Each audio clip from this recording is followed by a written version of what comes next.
ప్రార్థన ద్వారా ఈ ఆరాధనను మనము ప్రారంభించుకుందాం.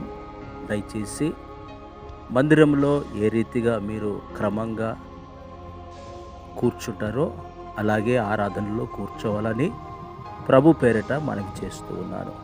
అందరం కళ్ళు మూసుకొని ప్రార్థన చేసుకుందాం. ప్రేమగల తండ్రి, పరిశుద్ధుడా, మహోన్నతుడా, మహా కనికరం గల దేవా, మీకు స్తోత్రాలు, వందనాలు చెల్లిస్తూ ఉన్నాం. గత వారమంతా మీ రెక్కల నీడలో మమ్మల్ని భద్రపరిచి ఆరోగ్యాన్ని ఇచ్చి ఆయుష్ను పొడిగించి ఈ ఆదివారపు దినం వరకు మీ కృపలో భద్రపరిచినందుకు మిమ్మల్ని స్తుతిస్తూ ఉన్నాం.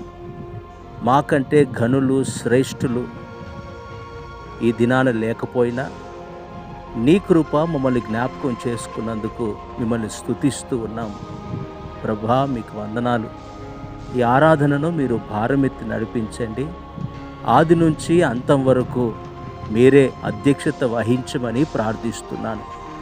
సంఘ బిడ్డలు ఎంతమంది అయితే లైవ్లో ఆరాధనలో పాలు పంపులు పొందుతూ ఉన్నారో వారందరినీ మీ కృపలో భద్రపరిచి ఏకీభవించున్నట్లుగా, నేను స్తుతించున్నట్లుగా మీరు సహాయం చేయండి. మీ వాక్యం ద్వారా మా అందరితో మాట్లాడి మా జీవితాలను మార్చి మీ రాకడకు సిద్ధపరచమని యేసు నామములో ప్రార్థిస్తూ ఉన్నాను తండ్రి. ఆమెన్.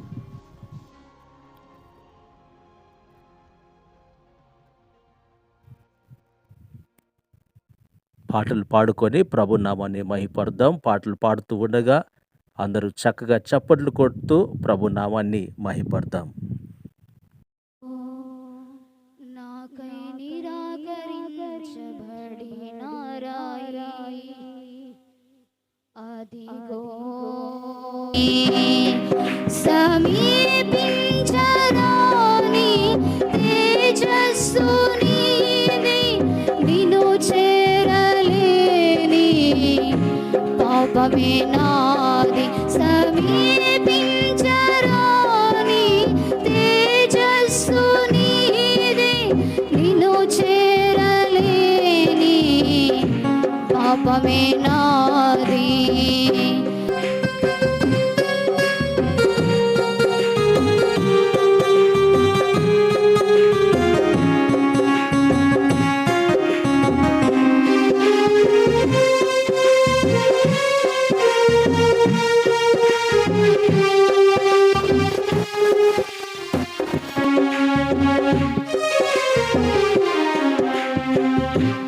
ప్రేమనంతా నేను నిరాకరించగా,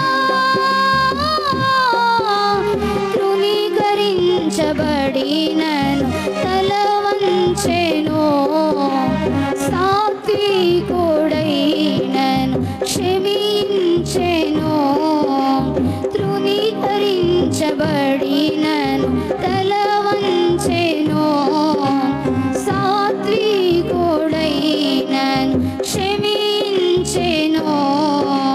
తన మూలమే నాకు మహిమాయెను.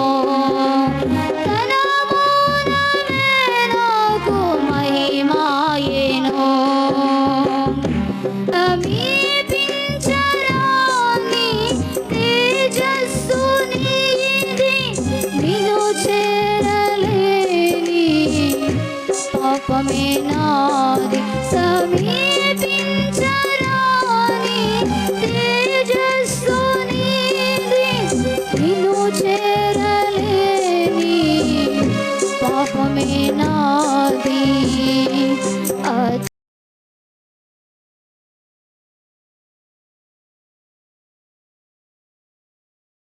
సమర్పణతో సేవించెదను నిన్నే,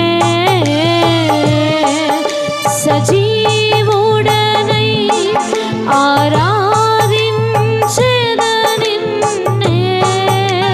నూతన గీతము నే పాడేదా, మనోహరుడా యేసయ్యా.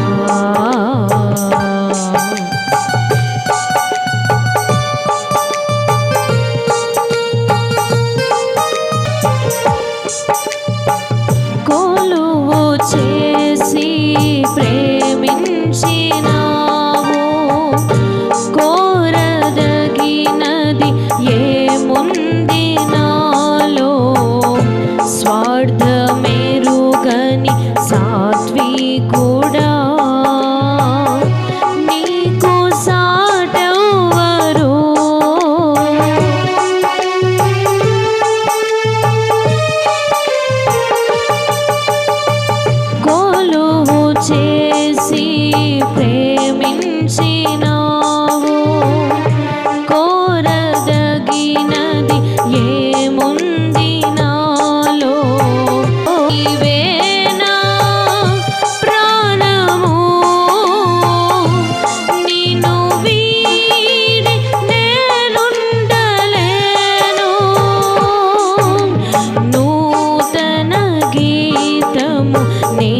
ఘటములు మహిమాత్మ నింపిన నీకు సాటెవ్వరు.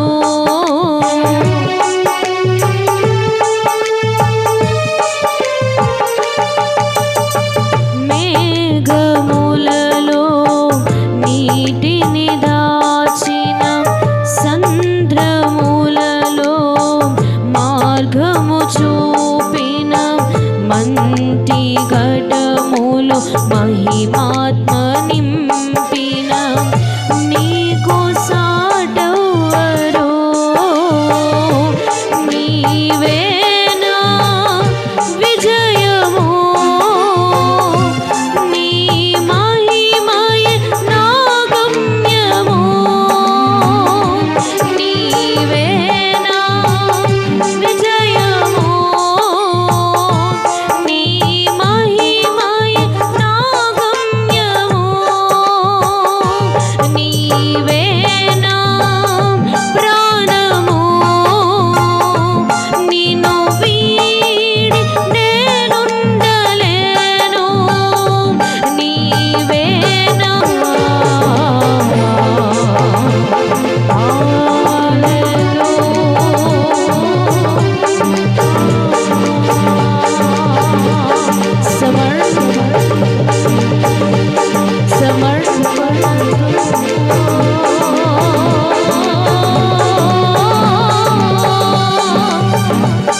సమర్పణతో సేవించెదను నిన్నే. సజీవుడనై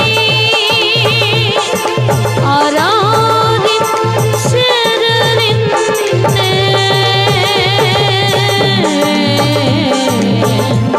ఆరాధన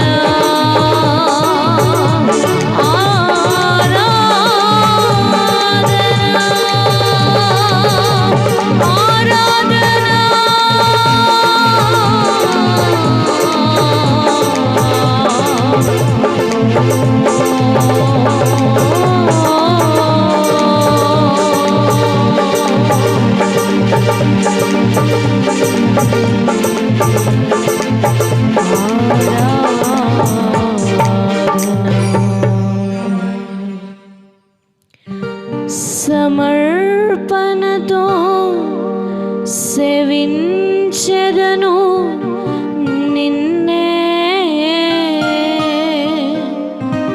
సజీవుడనై ఆరాధించెద నిన్నే.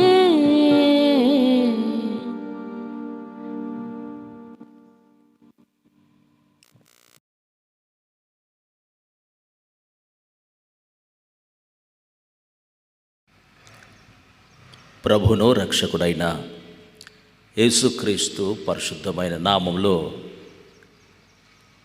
కూడి వచ్చిన మీ అందరికీ శుభములు కలుగునుగాక.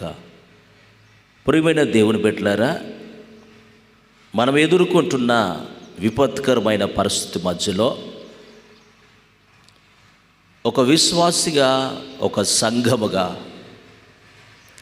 ఈ సమయములో మనం ఏం చేయాలో రెండు విషయాలను పరిశుద్ధ గ్రంథములో నుండి మనం చూద్దాం.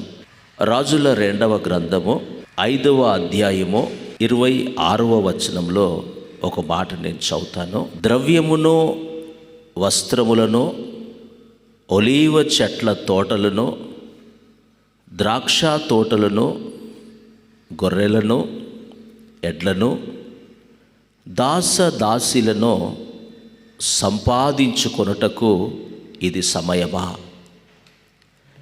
దేవుని బిడ్డలారా, ఈ విపత్కరమైన పరిస్థితుల మధ్యలో ఇది ఏ సమయమో, ఈ సమయములో సంఘము ఏం నేర్చుకోవాలో, ఎలా ప్రవర్తించాలో, ఎలా రెస్పాండ్ కావాలో మనం వాక్యంలో చూస్తే, ఎలీషా మంచి దైవజనుడు, పిలుపు కలిగి నడిపింపులో ఉండి సేవ నేర్చుకొని సేవ చేస్తున్న చక్కటి దైవజనుడు. ఆ దైవజనుని దగ్గర శిష్యరికము చేస్తున్నటువంటి శిష్యుడు గెహాజీ. ఈ గెహాజీ దైవజనుడు ఏది వద్దు అన్నాడో, ఏవి విడిచిపెట్టుకోమన్నాడో, ఏవిటిని దేన్ని అసహించుకోమన్నాడో దాన్ని వెనక పరిగెత్తినట్లుగా మనం చూస్తూ ఉన్నాం. ఈ నయమాను గురించి మనకు తెలుసు. నయమానుకు కుష్టు బాగైన తర్వాత తన దగ్గర ఉన్నటువంటి ఆ కానుకను ఎలీషాకి ఇచ్చినప్పుడు ఎలీషా దాన్ని తీసుకోలేదు. గెహాజీ దాన్ని తీసుకోవడానికి పరిగెత్తినట్లుగా వాక్యంలో చూస్తున్నాం. అప్పుడు ఎలీషా అంటున్న మాట, ఇది సంపాదించుకొనుటకు సమయమా? అవును కదా ప్రియులారా, ఇప్పుడున్న విపత్కర పరిస్థితులలో ప్రజలు కుప్పలు కుప్పలుగా చనిపోతూ, సరి అయిన ఆహారం లేక, పోషక ఆహారం అసలే లేక, ఇమ్యూనిటీ పవర్ తగ్గిపోయి, భయంకరమైన కరోనా కష్టకాలంలో సంఘము సంపాదించుకొనుటకు సమయమా ఇది? ఇంగ్లీష్లో ఎలా చక్కగా రాయబడిందంటే, is it time to take money, clothes? అంటే ఇది ఆ టైం కాదు అని చెప్తున్నాడు ప్రభు. ఆస్తి మీద ఆస్తి, పొలానికి పొలము, డబ్బు వెంబడి డబ్బు సంపాదించే సమయం కాదు. మరి ఏ సమయం ఇది? ఎలీషా అంటాడు, ఇది సమయం కాదు, సంపాదించుకునే సమయం కాదు. మరి ఏ సమయం ఇది? సంఘము ఏ విధంగా రెస్పాండ్ అయ్యే సమయం ఇది? రెండు విషయాలను నేను జ్ఞాపకం చేస్తాను. మొట్టమొదటి విషయం ఏంటంటే, 2వ కొరింథీ పత్రిక 8వ అధ్యాయము 2వ వచనం. ఎలాగనగా వారు బహు శ్రమల వలన పరీక్షింపబడగా అత్యధికముగా సంతోషించిరి, మరియు వారు నిరుపేదలైనను వారి దాతృత్వము బహుగా విస్తరించెను. ఇలాంటి విపత్కర పరిస్థితుల మధ్యలో సంఘం ఎలా రెస్పాండ్ కావాలో ఈ కొరింథీ పత్రికలో దైవజనుడు పౌలు రాసినట్లుగా మనం చూస్తున్నాం. పౌలు మాసిదోనియా సంఘము విషయంలో ఈ మాట రాస్తూ ఉన్నాడు. మాసిదోనియా సంఘాన్ని చూసి కొరింథీ సంఘము నేర్చుకోవాలని పౌలు రాస్తూ ఉన్నాడు. ఏమనంటే, మాసిదోనియా సంఘములో ఉన్న విశ్వాసులు నిరుపేదలట. అంటే వారి బ్యాంకు బ్యాలెన్స్ ఖాళీ, పర్సులన్నీ ఖాళీ, నిరుపేదలు.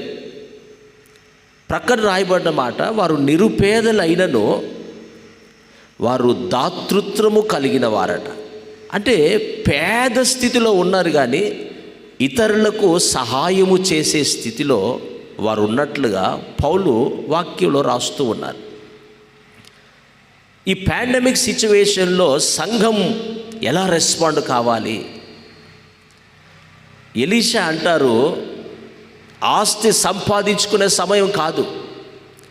పౌలు అంటారు, మాసిదోనియా సంఘము నిరుపేదది, ఆస్తుల మీద ఆస్తులు మల్టిప్లై చేసుకోవట్లేదు, కానీ దాతృత్వము కలిగి బ్రతుకుతూ ఉన్నారట. అంటే ఉన్నది ఖర్చు పెట్టే సమయం ఇది. సంపాదించుకునే సమయం కాదు, ఖర్చు పెట్టే సమయం. మాసిదోనియా సంఘము ఖర్చు పెట్టే సంఘముగా ఉంది. అక్కడ కింది వచనాల్లో రాయబడిన మాట ఏంటంటే, వారు సామర్థ్యము కొలదియే కాక సామర్థ్యముకు మించి వాళ్ళు చేశారట. దేవుని బిడ్డలారా, ఈ పాండమిక్ సిచ్యువేషన్లో ఎంతోమంది సంఘాలలో చుట్టుపక్కల బ్రతుకుతున్న ప్రభుని ఎరగని బిడ్డలు కూడా ఈ పాజిటివ్ వచ్చిన వారు సరైన ఆహారం లేక అన్నీ ఉన్నా చేసి పెట్టేవారు లేక ఉన్నారు. అప్పుడు సంఘం ఏం చేయాలో తెలుసా? మాసిదోనియా సంఘం వల్లే సంఘములో ఉన్నటువంటి ఈ సమస్యల మధ్యలో ఉన్నటువంటి వారికి సహాయం చేయాలి. అయితే దేవుని బిడ్డలారా, సంఘము నేర్చుకోవలసిన 2 ప్రాముఖ్యమైన విషయాలు ఇక్కడ ఉన్నాయి. మొట్టమొదట మనము చూసినట్లుగా ఇతరులకు సహాయము చేసే అలవాటు కలిగి అలవర్చుకున్న వారై ఉండాలి. రెండవది ప్రార్థన చేసేవారై ఉండాలి. కొంతమంది ప్రార్థన చేస్తారు కానీ దాతృత్వం అనే మనస్సు ఉండదు. మరికొంతమంది ప్రభువుతో సంబంధము లేకుండానే ప్రార్థన చేయకుండానే దాతృత్వం కలిగి సహాయం చేస్తుంటారు. కానీ ప్రభువు కోరుకున్నది ఏంటి అంటే ఇటు దాతృత్వము ఉండాలి, ఇటు ప్రార్థన ఉండాలి. ఈ కొరింథీ సంఘానికి దైవజనుడు పౌలు చెప్తున్న మాట ఏంటంటే, కొరింథీ సంఘమా, మాసిదోనియా సంఘము నిరుపేదలు, కానీ వారు దాతృత్వము కలిగి బహుగా ఇస్తూ ఉన్నారట ఇతరులకు సహాయం నిమిత్తమై. దేవుని బిడ్డలారా, ఈ మధ్య కాలంలోనే ఒక విషయం వార్తాపత్రికలో చూశాను. ఒక నిరుపేద ఆటో నడుపుకునే వ్యక్తి ఆటోలో ఆక్సిజన్ సిలిండర్ పెట్టి ఒకవేళ పేషెంట్ కనుక క్లిష్ట పరిస్థితిలో ఉంటే ఆక్సిజన్ సప్లై చేసి హాస్పిటల్ వరకు చేరుద్దామని సహాయ నిమిత్తమై ఆక్సిజన్ సిలిండర్ని ఆటోలో పెట్టుకున్నాడు. ప్రభుని నమ్మిన మనము, ప్రభుని ఆశ్రయించి ప్రభు ప్రేమ రుచి చూసిన మనము ఇంకెంతగా దాతృత్వం కలిగి ఉండాలి.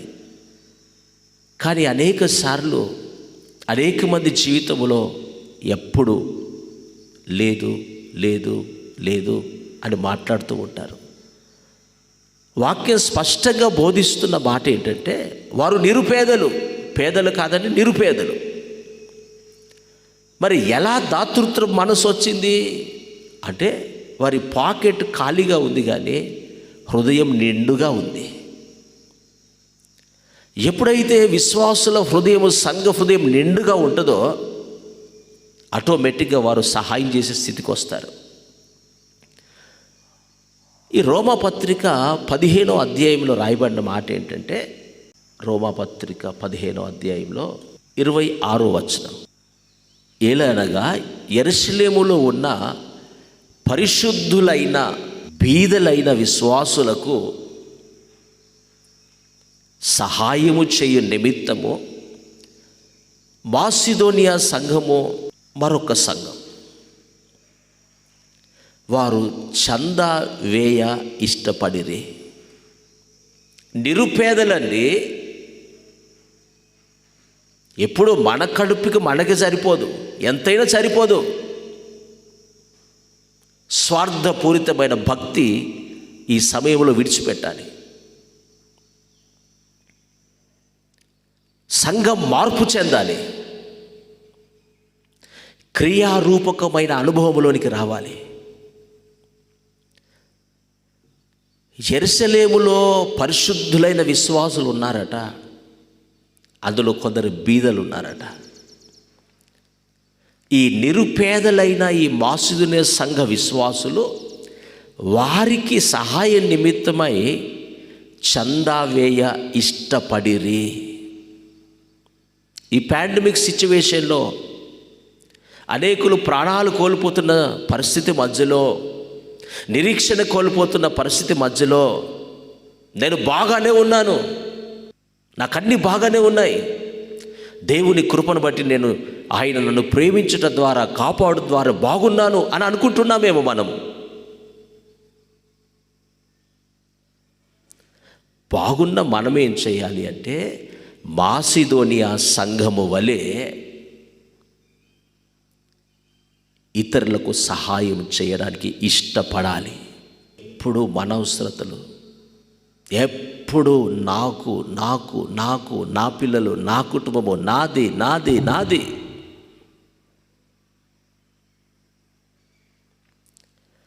మాసిదోనియా సంఘములో కలిగిన మార్పు ప్రతి క్రైస్తవుని జీవితంలో ప్రభు కోరుకుంటూ ఉన్నాడు. ఇది సంపాదించుకోవడానికి సమయం కాదు, ఖర్చు పెట్టడానికి, ఖర్చు అయిపోవడానికి సమయం ఇది. నీవెవరికైనా ఈ పేషెంట్ ఇలాంటి పరిస్థితిలో ఉన్నవారికి నువ్వు సహాయం చేశావా? నాకు కష్టం ఉంది అని చెప్తే ప్రభు ఒప్పుకోడు. వాక్యం అంటుంది, మాసిదోనియా సంఘస్థులు నిరుపేదలు, నేను భక్తి గలవాడిని, భక్తి పరుణ్ణి, నేను ప్రార్థన చేస్తున్నాను, మందిరానికి వెళ్తున్నా, ఇవన్నీ ప్రక్కన పెట్టాలి. అదంతా సెల్ఫ్ బూస్టింగ్. అది ప్రభు ఒప్పుకోడది, అదొక వేషధారణ. నీవు ఎవరికైనా సహాయం చేశావా? ఆ వారం 10 రోజులు క్వారంటైన్లో ఉంటే, ఐసోలేషన్లో ఉంటే, కనీసం ఒక్క కుటుంబానికి ఒక్క పూటనైనా నీవు అన్నం పెట్టగలిగావా? నీ సంఘములో ఉన్న వ్యక్తులకు. ఒకవేళ కాదు అని నీ సమాధానం అయితే నీ భక్తి వ్యర్థం. ప్రభు మెచ్చడు. ప్రభు నేర్పిన భక్తి కాదు, అది నీవు తయారు చేసుకున్న భక్తి, నీవు స్వయంగా నేర్చుకున్న భక్తి. అది ప్రభు బోధ కాదు.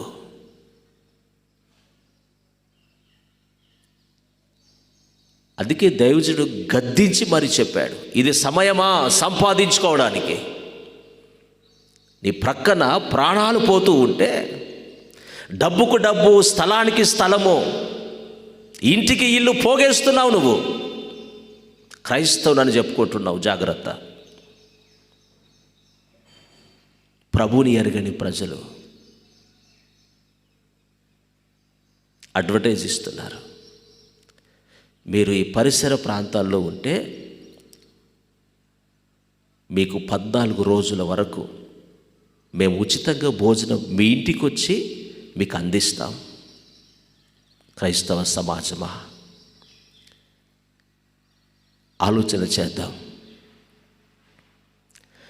బయటికి పబ్లిసిటీ చేసి ఇవ్వమని కాదు నేను చెప్పేది. ఎవరికి తెలియకుండానే, కనీసం నీ సంఘములోనైనా, నాకేం లేదు, నా వల్ల కాదు అంటావా?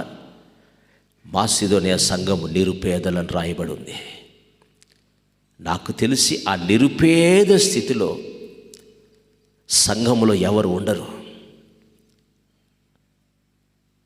అందరి యొద్ద దాదాపు 99% 10,000కు తక్కువ కానీ సెల్ ఫోన్ మెయింటైన్ చేస్తున్నారు.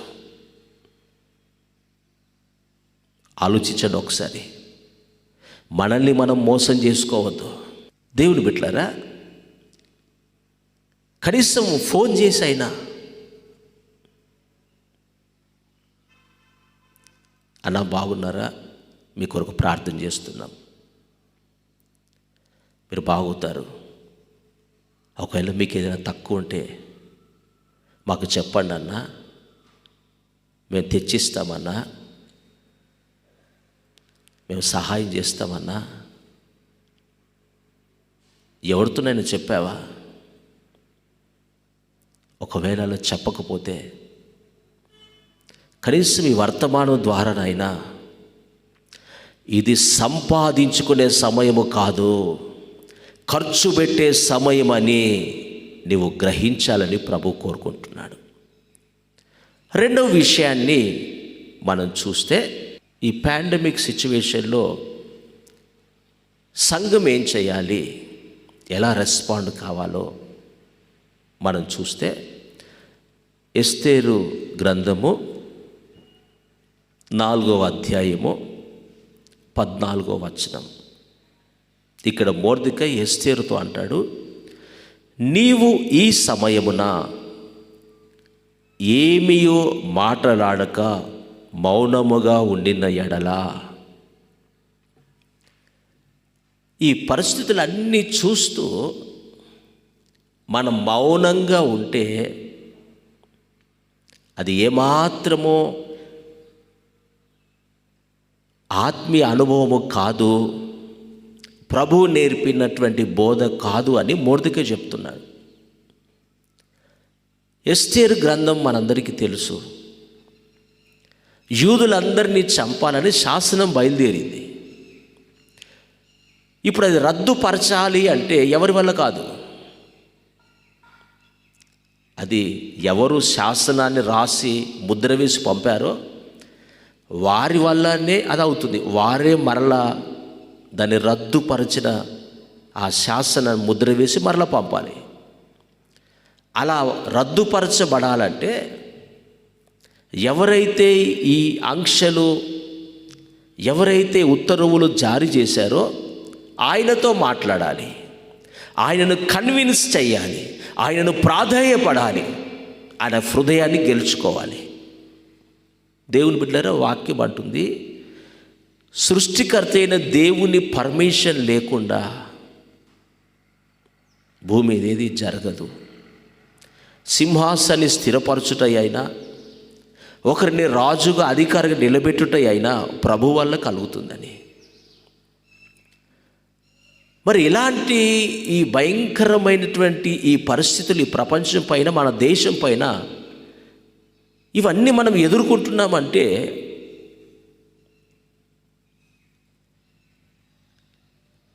వాక్య ఆధార ప్రకారం ప్రభువు దీనికి అనుమతి ఇచ్చినట్ల.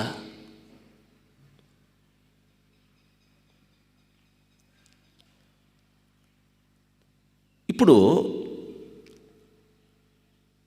దీనిని రద్దుపరచాలి అంటే ఆ రాజు వలనే జరుగుతుంది అని మొర్దెకై ఎస్తేరుతో అన్నాడు.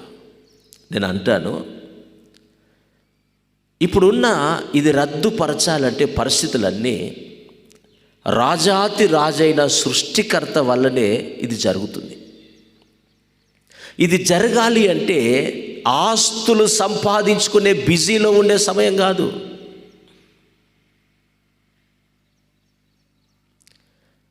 నీకున్నది మాసిదోనియా సంఘం వలె నువ్వు ఖర్చు పెట్టాలి.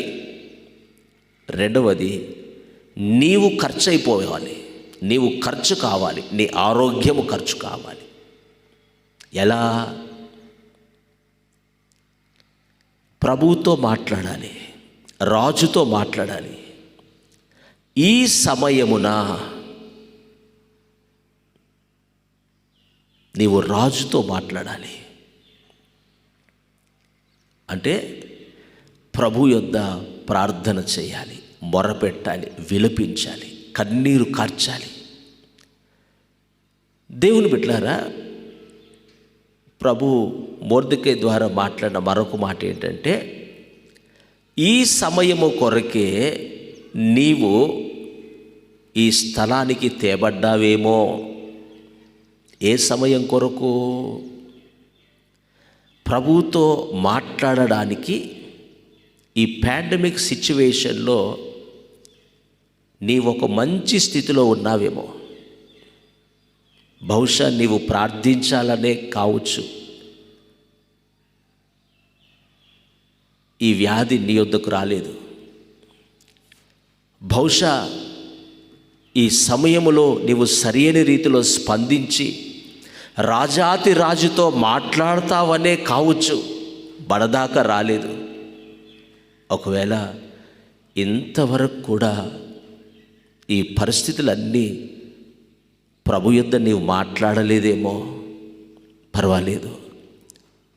ఈ క్షణము నుండైనా ప్రభు యొద్ద మాట్లాడడానికి విలపించడానికి, కన్నీరు కార్చడానికి, ప్రభు కనికరముతో ఆయన కనికరాన్ని పొందుకోవడానికి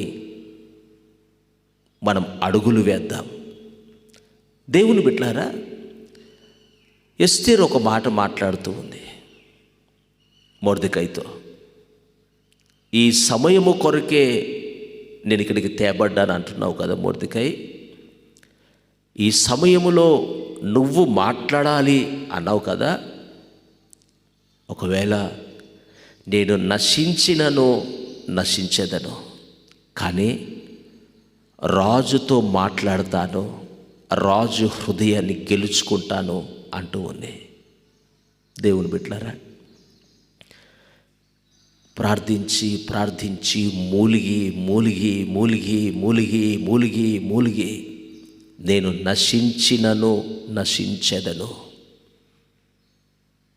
ఎంతోమంది దైవజనులు ప్రభు సన్నిధిలో మూలిగి మూలిగి మూలిగి మూలిగి మూలిగి మూలిగి ప్రాణం విడిచిన వారిని నేను ఎరుగుదును. యవ్వన ప్రాయంలోనే ప్రభుతో మాట్లాడుతూ మాట్లాడుతూ మాట్లాడుతూ ఉపవాసాలు చేస్తూ జాగరణ చేస్తూ మాట్లాడి మాట్లాడి మాట్లాడి మాట్లాడి ఖర్చు అయిపోయి క్షీణించి చనిపోయిన వారిని నేను ఎరుగుదును.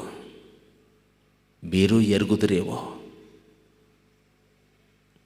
ఎస్తేర్ అంటుంది, అవును, ఇంతవరకు నేను తెలుసుకోలేదు. నేనైతే క్షేమంగా ఉన్నాను అనుకుంటున్నాను. ఆ వ్యాధి, ఆ వైరస్ నా యుద్ధ వరకు రాదు అనుకున్నాను. అయితే ఇప్పుడు నేను తెలుసుకున్నాను, ఈ సమయంలో నేను ఖర్చు కావాలి, నేను ప్రార్థించాలి, ఉపవాసించాలి, జాగరణ చేయాలి. నేను నశించినను నశించెదను. దేవుని బిడ్డలారా, ఇది ఆస్తులు సంపాదించుకునే సమయం కాదు అని దైవజనుడు ఎలీషా చెప్తూ ఉన్నాడు. బాధాకరమైన విషయం ఏంటంటే, ఆత్మ సంబంధమైన సహవాసములో ఉన్నాడు గెహాజీ. ప్రవక్తలలో పాలు పంపులు పొందుకున్నాడు గెహాజీ. కానీ బుద్ధి స్వభావం మారలేదు. ఆస్తులు సంపాదించుకునే ప్రయత్నంలో పరిగెత్తుతున్నాడు. ఈరోజు దేవుని బిడ్డలుగా మనము ఎవరి యొద్దకు వెళ్ళాలో, ఏం చేయాలో, ఎలా రెస్పాండ్ కావాలో ప్రభు కోరుకుంటూ ఉన్నాడు. ఒకటి, మాసిదోనియా సంఘస్థుల వలె ఈ పరిస్థితులను దృష్టిలో పెట్టుకొని అనేకులకు సహాయము చేయాలి. నా దగ్గర లేదు అని చెప్పకూడదు. రెండవది, రాజుతో నువ్వు మాట్లాడాలి. వాక్యం అంటుంది, నేను నశించినను నశించేదను అని ఎస్తేరు నిర్ణయం తీసుకొని రాజు ఎదుట నిలబడితే ఆ డోర్ దగ్గర నుండి లోపల నుండి రాజు చూసి రాజదండాన్ని చూపెట్టాడట. వాక్యం అంటుంది, ఎస్తేరు మీద దయ కలిగెను. నా దేవుని బిడ్డలారా, మన దేవుడు దయగలవాడు. మనను నశింపజేసేవాడు కాదు. ఎస్తేరు ఆయన దయను పొందుకుంది, మరణ శాసనాన్ని రద్దుపరచగలిగింది. నీవు నేను, మన సంఘం ఎస్తేరు వలె ఎదుగుదుముగాక. నీవెందుకు ఎస్తేరు వలె ఖర్చు అయిపోకూడదు? నీవెందుకు ఎస్తేరు వలె ప్రభుతో మాట్లాడడానికి తెగించకూడదు? ప్రభు సన్నిధిలో మోకరించడానికి, ఖర్చు అయిపోవడానికి ఎస్తేరు వలె ఈ కాలంలో పని చేయకూడదు? అందుకొరకే దేవుడు వ్యాధి నీ యొద్దకు రాకుండా నిన్ను కాపాడాడేమో. వాక్యం అంటుంది, ఎస్తేరు రాజుతో మాట్లాడటం ద్వారా రాజుకు దయ కలిగింది. ఆ తర్వాత ఏ మరణ శాసనమైతే ఆ రాజు రాసి ముద్రించాడో అదే రాజు ఆ మరణ శాసనాన్ని రద్దుపరిచినట్లుగా వాక్యంలో చూస్తూ ఉన్నాం.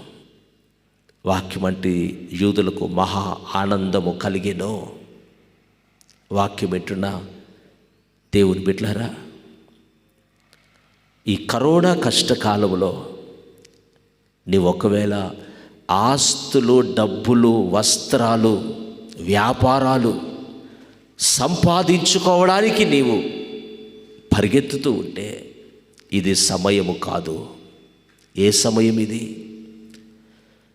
మాసిదోనియా సంఘస్థుల వలె నీకున్నది ఖర్చు పెట్టే సమయం.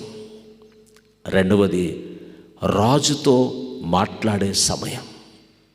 ఈ రెండు అనుభవాలు మనము నేర్చుకోగలిగితే, మనము చేయగలిగితే యూదులలో సంతోషాన్ని చూస్తాం. అంత మాత్రమే కాదు, పరలోక రాజ్యానికి వారసులుగా మార్చబడతాం.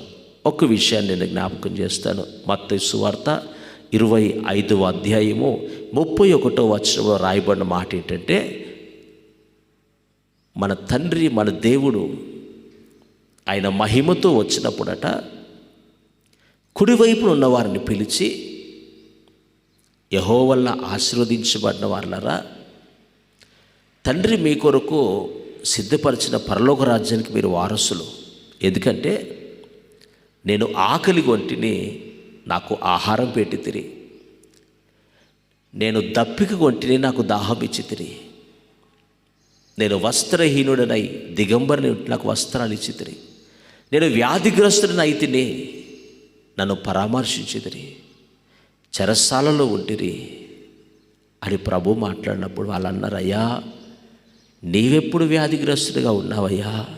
అయ్యా నీవెప్పుడు ఆకలిగా ఉన్నావయ్యా? మేమెప్పుడు ఆహారం పెట్టామయ్యా? అంటే ప్రభు అన్నాడు, ఈ నా సహోదరులలో ఒకనికి మీరు చేసితిరి కనుక నాకు చేసినట్లే. దేవుని బిడ్డలారా, పిసినారితనముతో ఆస్తులు సంపాదిస్తూ ఉపవాస ప్రార్థనలు చేస్తున్నావు. పిడికెడు అన్నం పెట్టడానికి మనసు రాదు. వ్యర్థమైన భక్తి అది. ప్రభువుతో సంబంధము లేకుండానే అక్రమ సంపాదన తెచ్చి సహాయం చేస్తున్నావు. పనికిరాదది. ప్రభువుతో సంబంధం కలిగి రాజుతో మాట్లాడుతూ అనుభవం ఉండాలి. రెండవదిగా, దాతృత్వము కలిగి వ్యాధిగ్రస్తులను పరామర్శించే అనుభవం, ఆకలితో ఉన్నవారి ఆకలి తీర్చే అనుభవం, దిగంబరులుగా ఉన్నవారికి వస్త్రాలు ఇచ్చే అనుభవం. ఈ రెండు అనుభవాలు నీకుంటేనే ప్రభు రాకడలో ఎత్తబడతావు. రెండిట్లో ఏది ఒక్కటి ఉన్నా మన భక్తి వ్యర్థమే. ఈరోజు ఈ రెండు అనుభవాలను మనము నేర్చుకొని ప్రభు రాకడలో ఎత్తబడే గుంపులో మనం ఉందుముగాక. అలాంటి కృప దేవుడు మనందరికీ అనుగ్రహించునుగాక. ఆమేన్.